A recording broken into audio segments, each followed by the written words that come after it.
I literally felt like I was dying at that point. My body just fell to the floor. And in that moment, I just realized like I am not in my body. I could feel my energy was just pulsating in panic and in terror, like just, oh no, oh no. And my first thought was I didn't complete my mission. For some reason, I knew that within seconds when I was outside of my body that I didn't complete my mission.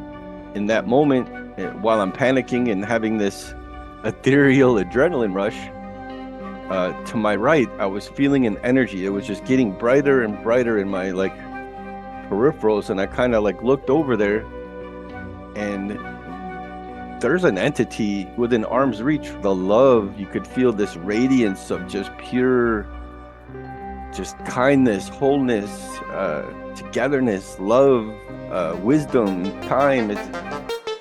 The A.J. Parr Spiritual Journalist Podcast.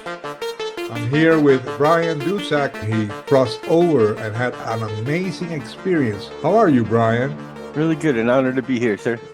What happened that day when you were at the hospital? You were at the ER, right? It started in my house. I was eating a pizza, gorging myself. I started getting a sharp pain on the right side. Come to find out, I guess that's your pancreas. My wife thought I had indigestion or something, and I was scared, man. My breath was getting shorter, and I started getting ringing in the ears, and even my vision had been very limited. I was getting to maybe, I think about this big was the tunnel vision. I really couldn't see much, but kind of like stars or static around that. And it just got to a point I asked my wife, we got to go to the hospital. I don't feel right at all.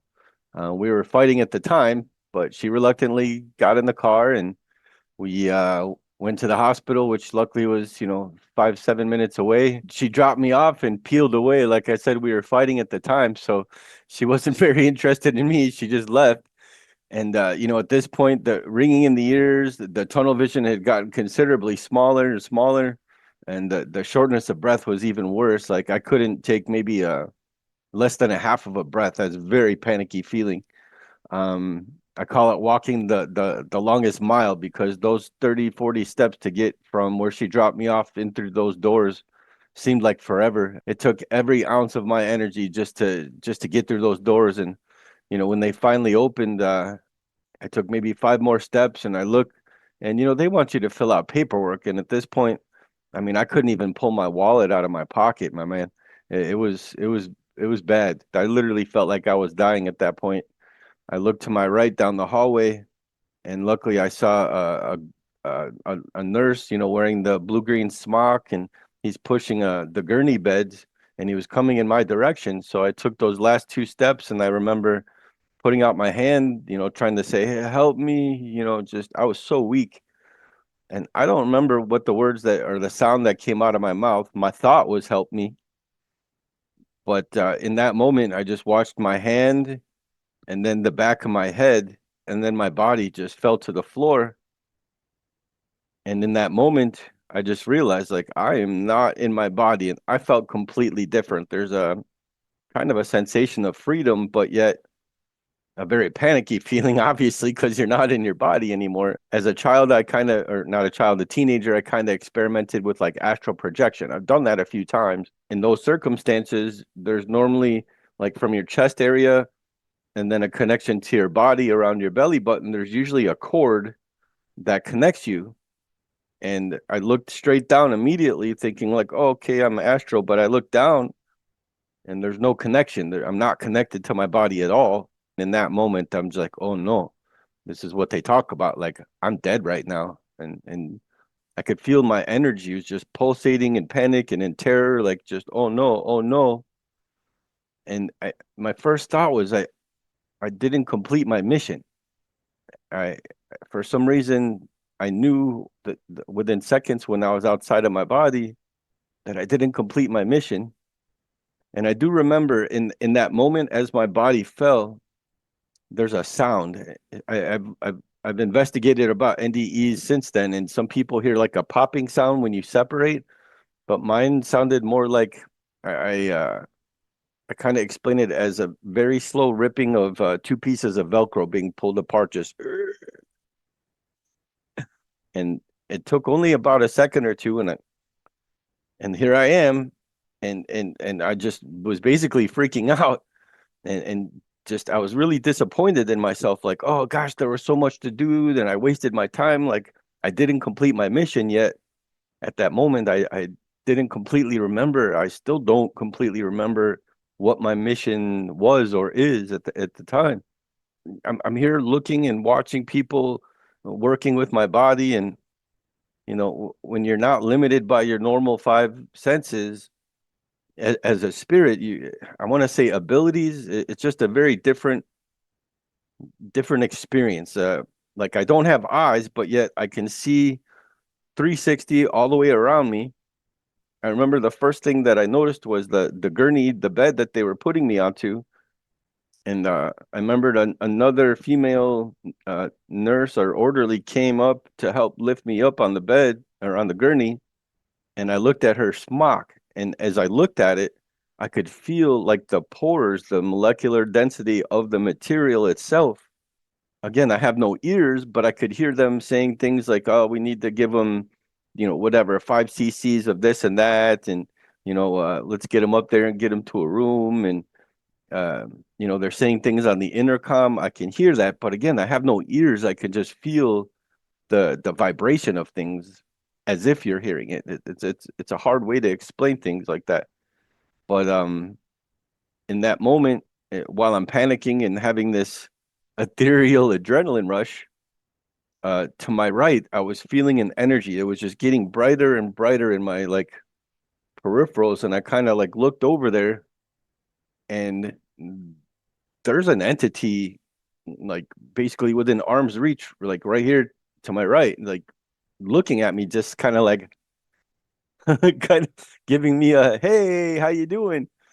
And immediately you can tell with this energy, the love, you could feel this radiance of just pure, just kindness, wholeness, togetherness, love, wisdom, time. It's a very different feeling, nothing I've ever felt while in my body before. And I just, even though I knew, I still kind of had to like just basically ask. I just kind of gave it a like, are you God? And he was like, yeah, most of the time, like, yes, that's me. Like, kind of being sarcastic, like almost like, duh, of course, like, why would you ask me? You know, I'm God. And I was just kind of dumbfounded, like, I am in the presence of this energy. And in a way, we were kind of connected. I could feel its light wrapped around me, like kind of like a cocoon. I could see pieces of light all around me that was connected to this mass of this entity, which I could call God. I don't know if you've ever seen. I like to compare it to the movie Cocoon. There were some aliens in that movie. Um, they were just kind of humanoid, light bodies. I wouldn't say featureless, but not very detailed features. I mean, it had a mouth, it had eyes, but not a very strong as if you were looking at a picture. It was not very detailed, much like that in Cocoon. And if you looked at it, kind of like if you get really close to a television, you can see the RGB, the little squares in there that makes the little forms of light that create the pattern that we see as the bigger image. And if you looked at it, you could see almost like pixels of different colors in there. It's so many colors I wouldn't even be able to recognize like on Earth in the 3D plane. But it was just emanating and radiating to a point to where I would compare it to the artist Alex Gray. If you've ever seen, he's got kind of psychedelic, very detailed art that he does. And it was a combination of both of those things because there's just so many different colors in there, but yet overall it's emanating this bright white gold light. And again, it's only been maybe 15 Earth seconds, but time's much different on the other side. It just felt much longer. And I'm kind of just looking at it, and I was like, but I see Jesus in you too. like you could feel that love and that patience and that kindness and just the glory of it. It's very hard to explain. You're in this presence of just like this all-knowing love.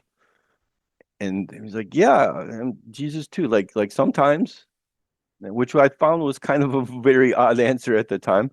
And there was more to it. There's like this jovial love, uh, a kindness, a happiness. And I even asked, like, I see Buddha. I see Buddha in you too, in a way. And it was a crazy because again, I'm not saying it out loud. I'm thinking it, and as fast as I could think it, it was an instant answer, as if it could read my thoughts. Is the best way to explain it. And he showed me this little, like, kind of like the Buddha smile that you would see in some of his photos, and there was this like shaking, like jovial laugh, like ha ha ha, like showing me Buddha, and I'm just like, wow, okay. And and in that moment, I also felt this kind of a like an ancient wisdom. It's kind of hard to explain, but I asked it like, or I see like Krishna in you too, and instantly showed me like this blue self, and showed the crown that you'll see in some of the pictures if you look up Krishna, and did kind of an arm lock. I don't remember how it went, but just this almost a Hindu-esque kind of strange arm lock, just for like 2 seconds, just and showed me Krishna, and I was just like, oh my God, that's amazing. I remember saying Jah, which is Yahweh, which Rastafarians believe is God. But when I said that, he said, you're remembering quickly this time. And it was in that moment that I realized, like, I had been on this side before in between lives, other NDEs as different entities that I may have been, but like God is always there, always consistent. It made me realize, in this lifetime, I've become an omnist, to where I've looked into all beliefs and I've been open to all beliefs, realizing that if God's all seeing, all knowing, and omnipresent, He's also created all these other belief systems too. So it made sense to me, like, oh, that explains some things. Like, you are all the things that everybody's praying to. It doesn't matter what you call it, what name, what language, what religion. It's just basically you're all of it. They're all messengers of you. And it just kind of hit me. And again, it's only been 10, 15 seconds at this point, and it was just amazing. And I'm just like, hey, look, now that we're friends, like, or now that I know that you know me and we're good, like, I need to complete my mission. I still didn't know exactly what it was, but I didn't complete my mission. I have to get back in my body. And he was just like, kind of like, calm down. Everything's going to be okay. We have some time. Let's go for a little walk. And I'm, looking at my body going away down the hall, and okay, like, you got to trust God. He's telling me to calm down. We have time. So we kind of, I guess, moseyed. Some people say they see a tunnel of light. I don't really remember a tunnel, but if you remember the movie The Matrix, there's a point where they say we need guns, and there's this big gold white room that they go to with no walls. I remember being in there almost instantly, like within. It was as if we went into a different portal, and like, here we are in this room, and I just started asking questions like, I know people have a life review. I really don't remember anything like that. I remember a couple quick flashes, but it was like almost instantaneous. But my first focus was, what do I need to do when I get back in my body? I wasn't, begging for mercy or begging, please, can I get my body? I was more adamant, like, when I get back in my body, what do I need to do? And my concern was, like, I know I'm going to get back, but when I get back in, I need to survive. Like, obviously I just had a stroke. I wasn't aware at the moment what that was, like, why I'm out of my body outside of the pain and the shortness of breath I just had as a body. But I had to ask, like, what do I need to do when I get back in my body? And I remembered just as fast before I could even finish the thought. I was just getting kind of like a download, as if in the Matrix, where he learned kung fu. It was that fast. And I remember the first thing was water, aspirin, and citrus peels. Emphasis on citrus peels. I didn't know anything about citrus peels. I don't really like taking aspirin because they make my stomach hurt, but I just knew, okay, that's the first thought. Okay, what do I need to do after that to like maintain my body and get bigger or get better? I'm sorry. And just immediately it was a flood of like paragraphs of thoughts. I remember like moringa seeds, coconut oil, intermittent fasting, parasite cleanses, stop eating sugars, stop eating breads, just all kinds of different like health advice basically to fix my body. And I absorbed and I think I retain a majority of that, but there's much more inside my head to where as a 3D person, I don't remember the entire download, which is very frustrating. And in that moment, I'm realizing like, well, if I ask a couple questions and I'm getting the answers so fast, maybe I can ask a lot more questions. And, over 43 years at the time, I don't know if you've ever thought about what you would ask God, the meaning of life, if you ever met him. But I realized like, oh, I have had like built a book of questions. And I'm like, okay, let's try this. If you had that book, I basically was like, here's many chapters I've been wanting to ask you my whole life, here. And son of a gun, it increased my bandwidth. Like I'd say the first couple questions, like, what do I need to do? What do I need to do to maintain? And then now I've got this just giant book of questions. And at this point, my bandwidth just increased, I'd say 100-fold, to where there's a full-on large conversation happening in a way to where I'm not asking one question at a time. I'm asking series of questions with God and getting these downloads. It was a very intense feeling. I've even said to others, like, if I were in my body at the time, I think my head would have exploded because there was terabytes and terabytes of information coming in. And a very cool feeling, but a very strange feeling at the same time. I think you've got almost an unlimited capacity to absorb data as a soul because you're not confined, by just your physical brain matter. But it was during this moment something kind of strange happened to where let's call that was like my subconscious is having this conversation as far as getting downloads and asking questions and it was like a separate thought was happening to where my consciousness, although I can still remember all that happening, I'm having this conversation with God. I feel like I kind of in that subconscious was like going to school as I was able to meditate and focus on it. I remember bits and pieces to where I feel like I was in school. Part of me remembers sitting at a desk. I remember there's other like kind of like classmates around me, although we were interacting. I can't see them as bodies, but I could sense their presence. I remembered flashes and bits of like going through halls. I remember seeing file cabinets and books made of light. I remember walking through uh just big hallways with arches and pillars. Like I'm imagining it in my mind right now, many vivid colors. And mind you, this has only been, 5 minutes on Earth time, give or take. But there it seemed like weeks, weeks. The time is so different. When you're on the other side, it seems so much longer than when I, got back into my body. And it's kind of hard to explain, but my conscious is now also thinking like, wait a minute, if I can do this and I could have these separate thoughts and I'm going to school here in my subconscious, there was like this remembrance that happened. And I'm like, wait, there's something more that I'm remembering. Like there's another frequency, another level, another dimension or something that I felt like I knew it like the back of my hand. And I compare it to like if you're meditating, right? And you're at full calm. Some people, if you're too excited, you're above that bar. If you're depressed, you're below that bar. But I was in just like concentrating on just full calm.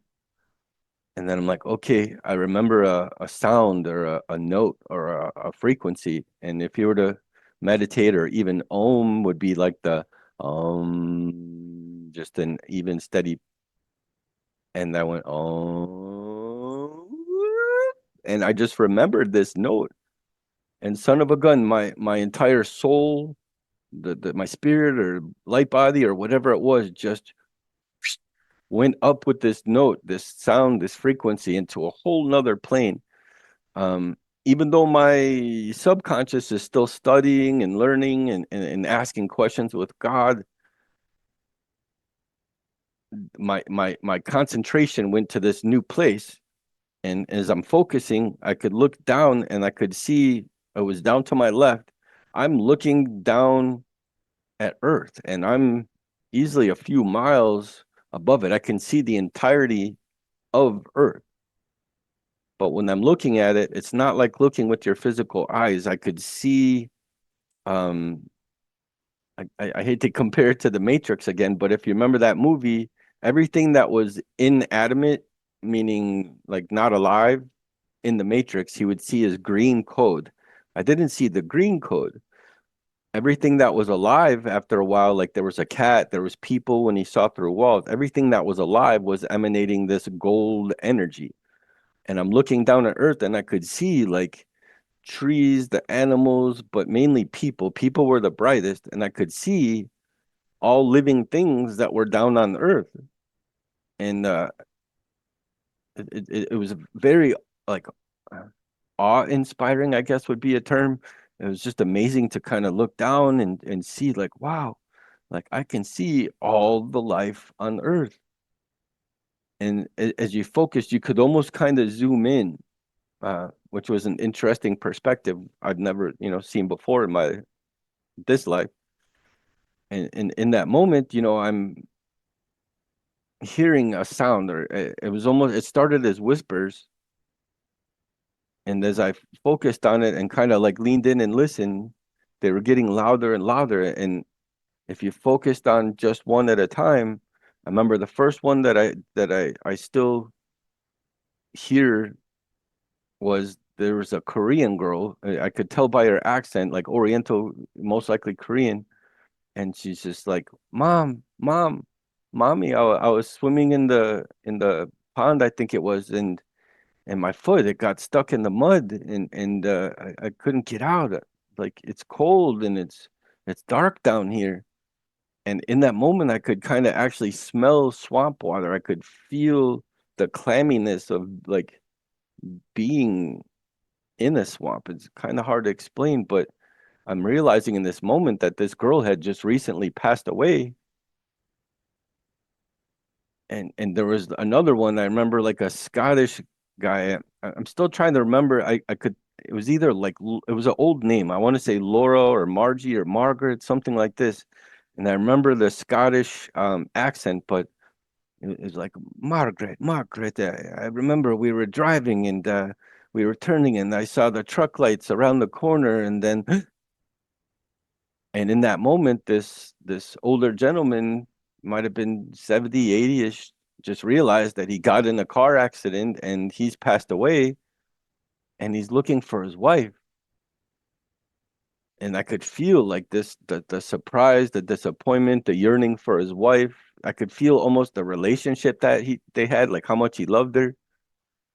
And I'm just like, why am I able to hear this?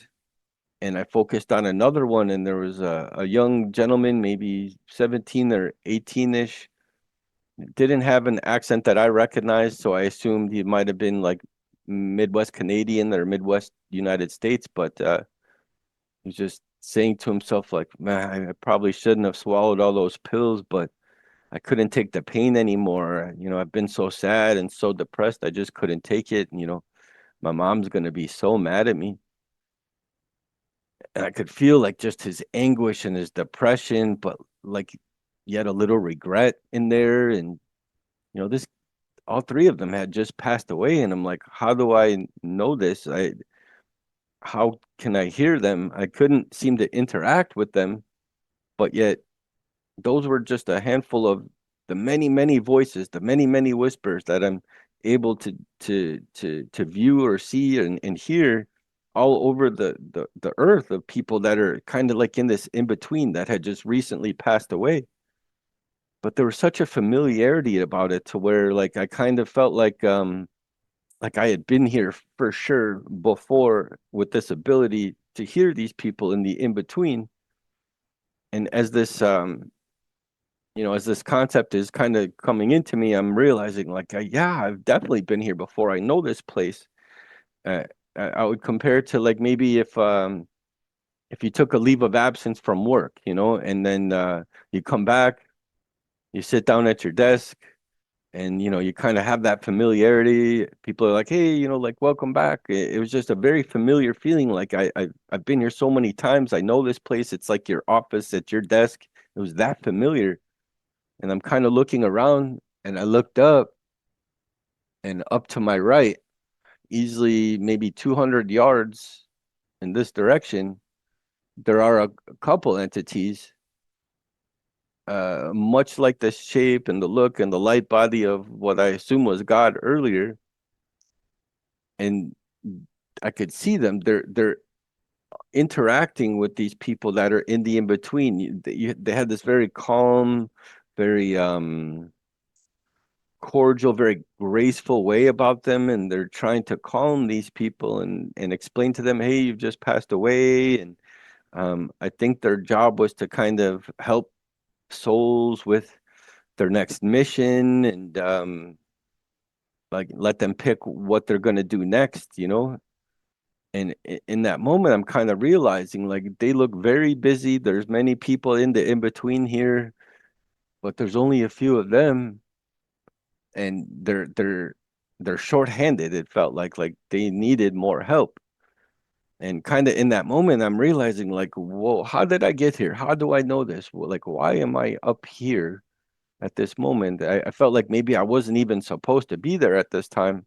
And as this thought is hitting me, uh, of the two entities to my right, one seemed more male, one seemed a little more female, but they were kind of ambiguous. There was no obvious organs or anything. They're light bodies, but you could kind of sense in their prism of colors, I could sense this one. There was a familiarity that this is a male, and I'm kind of looking up at him, and I can't call it eye contact because we don't have eyes, but he definitely recognized me in that moment. Was just kind of like, hey, like, look. And I'm just kind of like, should I be here right now? Like, I don't know if I'm supposed to be here right now. I felt like I got caught trespassing or something. And he kind of started nudging the other entity that was also still helping people. And you could tell that this female entity was kind of falling behind. Like there's so much to do and helping and interacting with these people in the in between. They're already shorthanded as it is, but they took the time to kind of like look at me, and he goes, hey, look, it's him. But he said like a name that I could not repeat. I don't even recall the sound, but it felt so familiar that I knew in that moment that he was calling me by my like soul's name, my whatever my soul is. Like I can tell at this point, my soul's been here for eons. It's gonna be here for eons, and I'm just Bryan for this very short time. But he knows me, like knows me. My soul has known me for millennia, and he's like, hey, it's whatever word he said, and the other one kind of looks over and was like super surprised to see me there. They were both like, hey, you're not supposed to be here right now. But then the female entity was like, wait, you knew this was going to happen. You knew you were going to be here at this time. You know you were going to come up here, and you gave me something to give you when this happened. She's like, hang on a second, I'll be right back. And kind of dissipated or meandered off in another direction as if she was walking off, I say, to like a janitor's broom closet or something. And the male entity that, first saw me that nudged her was just like, you know, so give me a mission report. Like, how's it going down there? How's your mission going? And I'm just like, mission? What? I'm like, hey man, they're poisoning the water down there. They're poisoning the food. Like, we're struggling to make ends meet. Like, we have to pay to live on the earth, which is crazy. And there's lots of evil down there. I'm like, you need to send us help. We need more help. There's so much going on. We need more people down there. And he's like, calm down. Like, we have been. And he's like, look, we'd love to send you. We'll send you more, but you need to wake up some of these. And I remember spiritual warriors that are already down there, to help fix the planet. Like, you need to raise the vibration of the planet. And it just didn't really sink in. It didn't really make sense. I felt there was so many more details that I needed. And I didn't understand. What do you mean? Like, this is part of the thing I was thinking earlier. Like, I didn't complete my mission. You're telling me that I'm here to wake up more people, and that there's already a bunch of spiritual warriors down there getting ready to do that. How do I awaken them? Like, I wanted the how. Like, what are the steps? What's the process? I need to know these things. And this took only a few minutes, and the female entity came back with this giant ball. I won't say giant, smaller than a beach ball, larger than a volleyball. So about yay big. I'm looking at my camera here. And in looking at it, it was very mesmerizing. I would compare it to like a lava lamp. It had this just massive inside it. I remember reds and oranges. It was kind of sparkly. Um, there were little shards of black inside it. And I remember, much like the old school plasma ball circles where you touch them, you could see the electricity coming to your fingers. There was just this radiating energy inside it, kind of like lightning. And she's like, here, this is what you gave me to give to you when you came back and came up here, and was just kind of holding it for a second. And was like, all right, here, and throws it at me. And, from that distance, you've got about a second and a half before it's going to hit me. But I started panicking because how am I supposed to catch this? I'm just a soul body right now. I don't have any arms. So I was just kind of like, whoa, whoa, whoa, wait. And all of a sudden it hits me in the chest. And in that very moment, I open my eyes in the real 3D world. And the original orderly that I saw that I asked for help earlier is rubbing his knuckles on my sternum, trying to wake me up. And I just, and I kind of looked around for a second, and he's like, hey, you're awake. He goes, you just had a stroke. Can you say your name? And I said my name, Bryan Duszczak. And he's like, okay, good. You can talk. He's like, do you know where you are? And to say it in rated G terms, I said, I better be in a freaking hospital because I feel like crap. And right away, he starts laughing, like, okay. He's like, all right, you have a sense of humor. He's like, look, man, you just had an ischemic and then a hemorrhagic stroke when we gave you the juice. So good news is obviously you're going to be okay. But the bad news is the clot broke up into 3 different clots. He said one's going to go back to your brain, one's going to your lungs, and the bigger one's going back to your heart. He's like, here's the knockout juice. He's got a syringe in his hand, and he's putting it into the whatever that's called. There's like a plug that goes into the IV line that was already in my arm. And he's like, this is the knockout juice. We're gonna knock you out from about, I think he said 8 to 12 hours, but they're prepping up the OR for you right now. And they're gonna crack open your ribs, sir. We're about to give you open heart surgery. And just a flash came to me of everything that I just learned on the other side. I didn't, it's hard to explain, but even though my mouth did, I didn't fully say the next words that came out of my mouth, and I didn't fully do what next happened with my hand. But it was like something kind of took over, where I remember my left hand went on top of his hand very gently, and then my mouth said, I still remember the words. I said, no, we're not having any surgery today. I know what I need to do. Take me to a private room. I know what I need to do. And in that second, I remember his hand started shaking when my hand touched it. I remember seeing all the hairs on his arms both stood up. His pupils got really big and black for a second there, and he just got kind of shaky. And he's like, okay. He took his finger off the plunger and he pulled it out of the line. And he's like, I don't know why, but I believe you. Like, okay, let me take you to a private room. He said, what do you need again? I said, I need aspirin, I need water, and I need all the citrus you can bring me. Stat. He's like, okay. And he wheeled me to a private room in like 30 seconds. Uh, he starts to leave, and he called another nurse to come in. And right behind her, maybe 2 minutes had gone by, another lady came. I like to call her Hillary Clinton's little sister.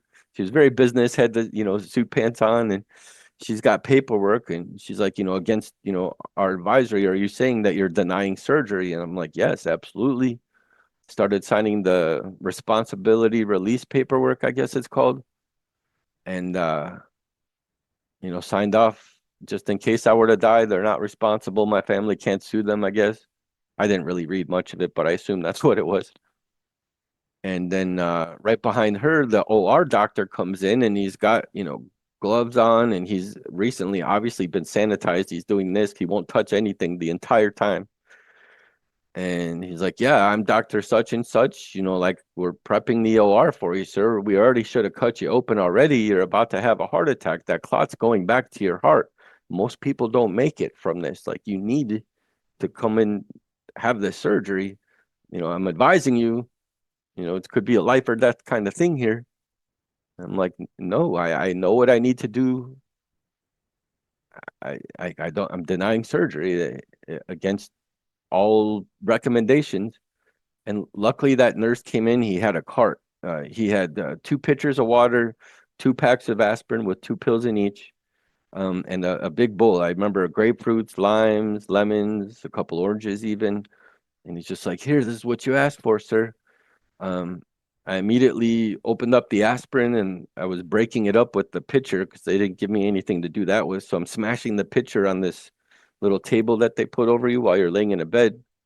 Um, I'm crushing it up. I swiped it up, and I'm putting it in the pitchers, and they were looking at me really funny. I know they thought I was probably gonna sniff that right off of the table, but obviously I didn't. I put it in the water and chugged some of that, and then started peeling the fruits.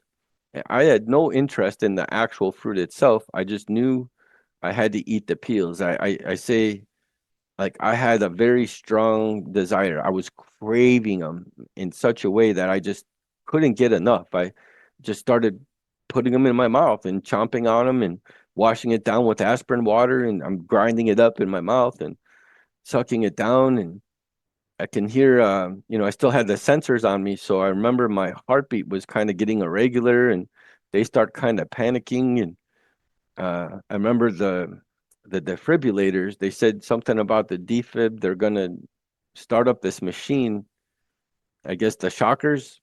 I don't remember seeing them. I just remember there was a case maybe 3 feet away, and they turned that on, and this booming voice came over me, like much like the same telepathic communication I was having with God originally.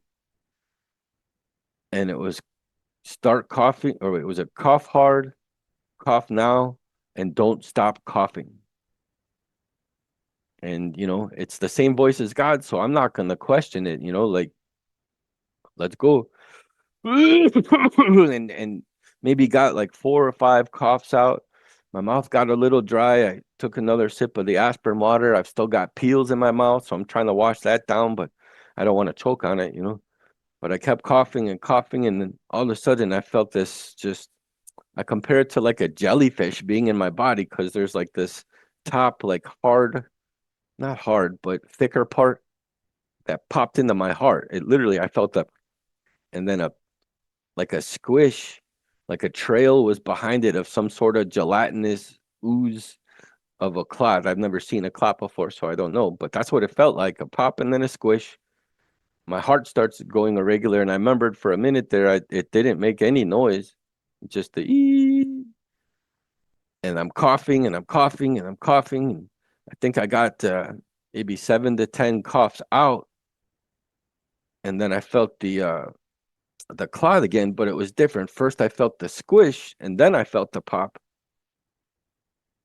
And in my mind, I just realized, like, holy crap, I just passed that clot through my heart, and my heartbeat starts going kind of normal. And I still cough for another second, and I look up, and the doctor standing there, like kind of dumbfounded. The orderly's looking at me.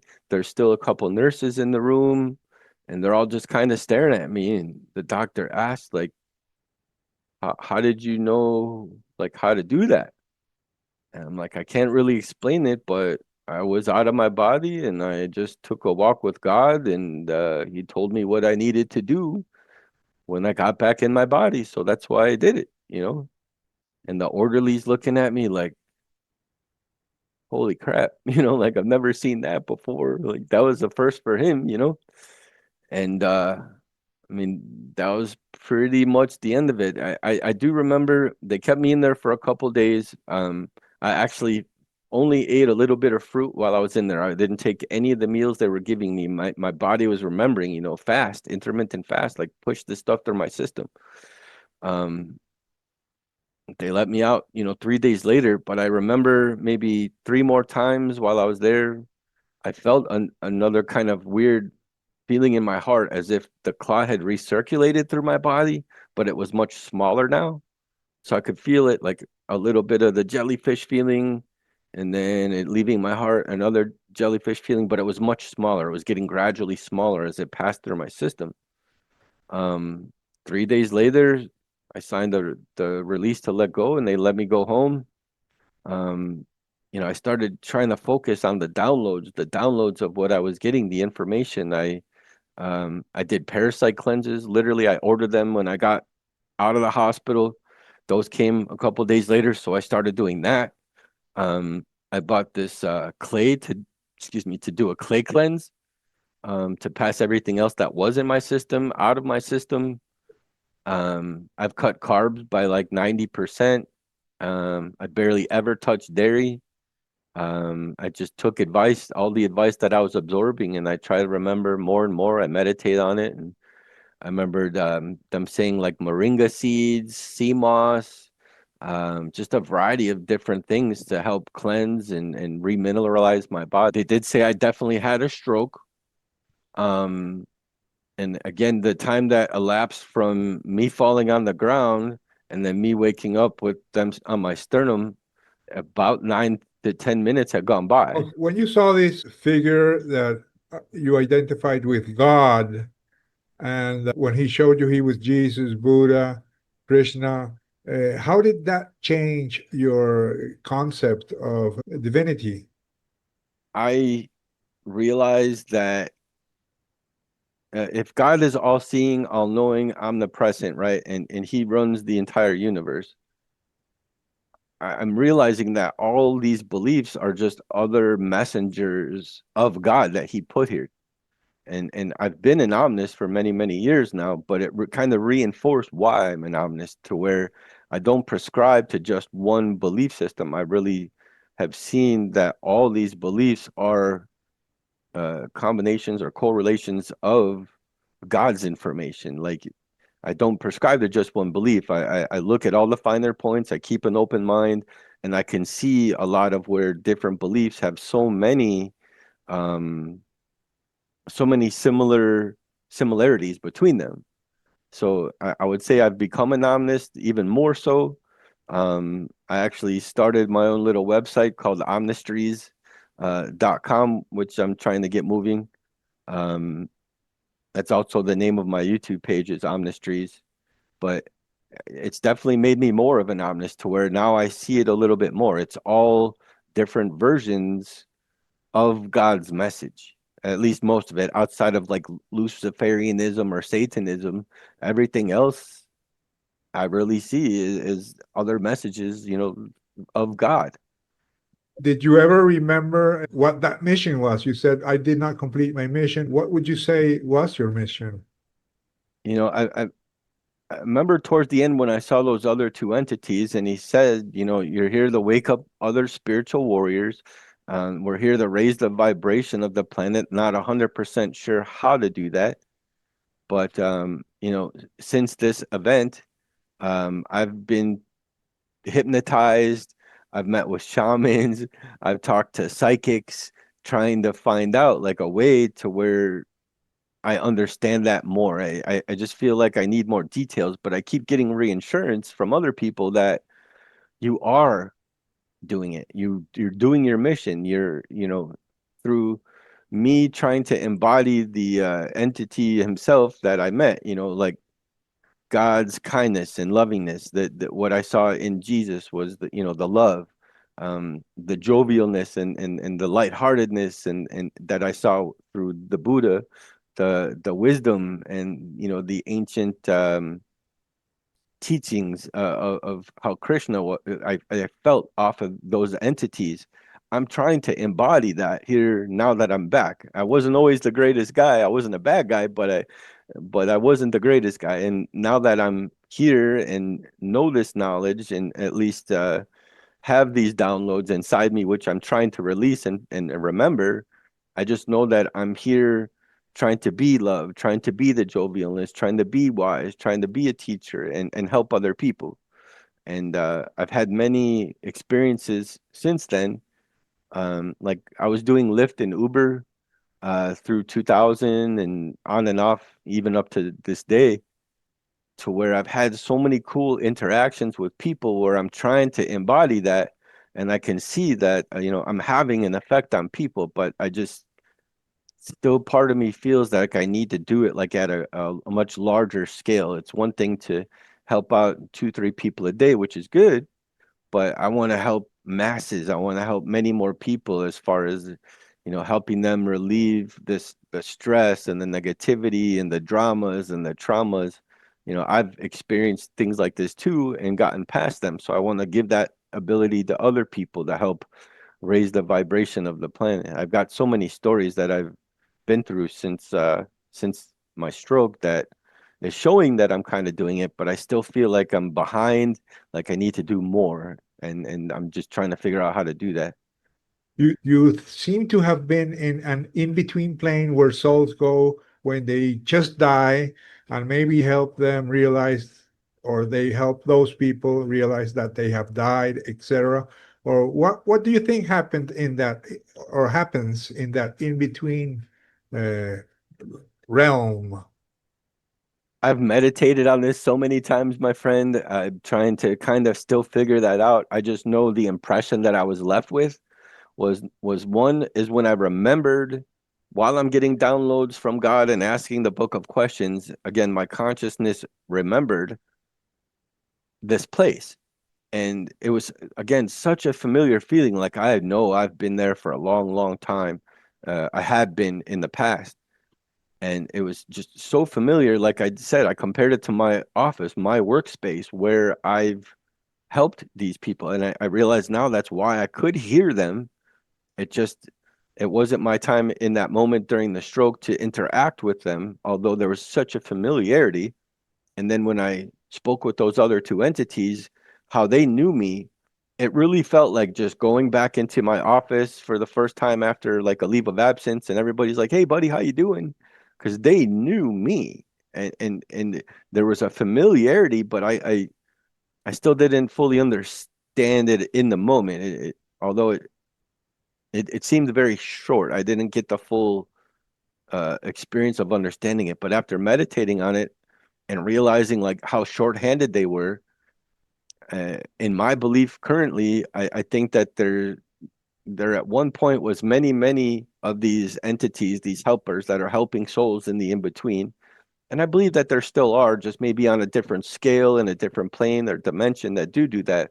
But in this particular office, I felt that I had been one of them before. Absolutely. And in this point, I felt that they were very short-handed. So looking back, I feel like at one point I was up there helping other people, but I saw how distressed that the planet was, that I feel like I've kind of volunteered to come down, maybe in other lifetimes too, but definitely here as Bryan, to come down and do what I'm piecing together is the mission is, again, to find other spiritual warriors that are also here to raise the vibration of the planet. And I just don't fully understand like how to raise the vibration of the planet. I know I'm supposed to activate or wake up and find other spiritual warriors, but from there, I'm just going to trust in God and assume that it's going to kind of come to me, you know? I think that by sharing your story, you are spreading the message and you're helping a lot. So, what would you tell someone who is afraid of dying or just lost a loved one? What would you tell that person? That there's more. I didn't feel pearly gates or St. Peter and the doors opening. And I know some people do get a life review, but I think if you stay a good person in your life, you'll be okay. I don't think that there's really a hell. I think you might have to kind of answer or like reprogram your soul if you've been a bad person, but I don't think there's hellfire and gnashing of teeth and the burning. I didn't see any sign of that. I think you'll be forgiven as long as your soul is willing to, make amends or learn on how to be better. But I think there's definitely much more. It was just my particular experience, but I don't think there's anything to worry about. I am not scared of death. I don't want to die anytime soon. I still want to fulfill my mission and enjoy this body as Bryan. But I'm it's kind of hard to say, but I'm looking forward to my next adventure. Uh, I'm not scared. It's okay. When the time comes, I'll be ready for it. I'm sure that I'll see God again and maybe past loved ones and maybe get back to my office and still help console people, or maybe I'll choose to learn something new in another lifetime. And I don't know, maybe a different dimension or different planets, but I don't have any fear of that. And I think it continues because there was definitely a feeling that, if I could do a timeline, like my soul started all the way many, many, many, many, many eons ago, call it millions of years, and my soul's going to be here many, many millions eons after I finish with this body. And I think the souls are just energy. If you look at physics, energy never dissipates. Energy is always constant. So I feel like our souls, our bodies, that energy is just always here forever. Um, so yeah, I'm no longer scared to die. And my mom passed away. My stepmom passed away a few years ago, and she was a very spiritual person. She's the one who showed me all these spiritual things growing up, and I feel like she's out there. I feel like some watch over, some move on. I think we have the capability, maybe even to do both. Because if she's in another body now, who knows? A butterfly, another human that just got born in the last few years. But I do feel that a piece of her has watched over me over the last few years. Because sometimes I feel a sensation as if she's in the room with me. At the moment, you could almost feel her personality around you. And I believe other people notice that too. Like if their mom or grandma or husband even passed away, that they can kind of sometimes feel them visiting them. And I think that's a capability we have with our energy when we're on the other side. I again no longer fear death. I would say don't be sad. There's more, and it's a happier place in a way because to be honest, as an energy, to me that felt more real. I had spent more time as an energy body than I have as my Bryan body, if that makes sense. How can people contact you if they want to reach out? I wrote down basically way more detail of my experience on a Facebook group called Doozies Quest. That's been my nickname since like high school. So it's DOOZIES and then the word quest. A lot of people have been joining that recently. It's got the full detail of my entire story with a little added notes. It's about 19 paragraphs, I believe. And that's a great group to join to kind of stay on topic as far as NDEs and other people's experiences.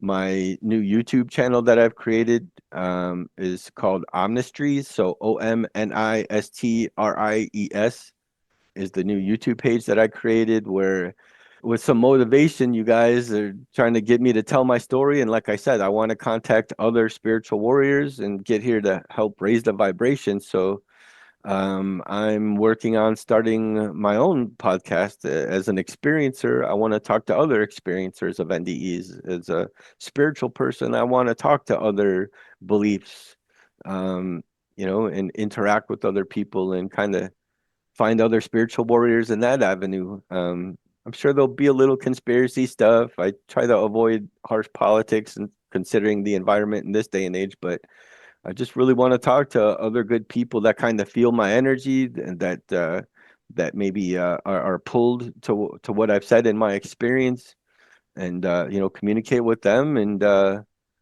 maybe I guess I'm to fulfill my mission to help other people, with health or mental battles and even spiritual issues, and try to just get people raising their vibration. I'm going to include your links in the description. It was a pleasure talking to you. Nice to meet you officially, AJ. Thanks, everybody. Come find me.